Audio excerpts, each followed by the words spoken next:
No, räägi, kes sa oled ja miks sa seda teed? Mõtlesin, et läheks prooviks ise hüpata ja julge.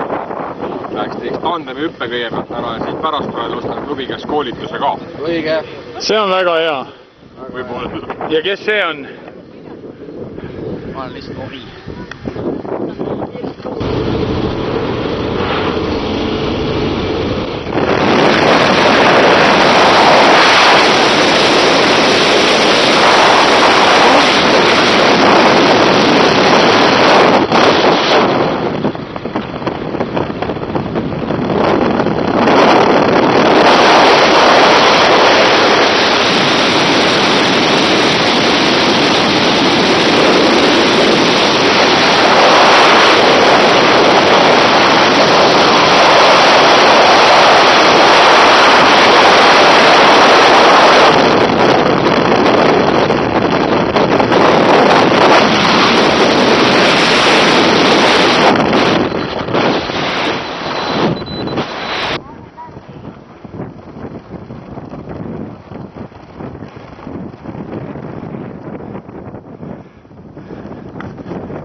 No nii, kuidas tunne on? Oi, nagu uuesti sündinud oleks või midagi taolist. Oksed ei tulnud. Oi.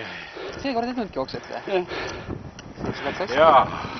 Kas sa kavatsed nüüd päriselt hüppama ka? Nüüd on ikka kursus ja ega siin ei ole midagi teha. Egas midagi, palju õnne esimese langevarju hüppe puhul ja instruktorile ka. Kuidas patsient tundus? Ei, patsient oli hea, üritas natuke koerustükki teha, aga midagi rakendasin oma kuradi kogu tahtejõu ja parandasin need väiksed toorest füüsilist väikselt. ja need väiksed nüansid.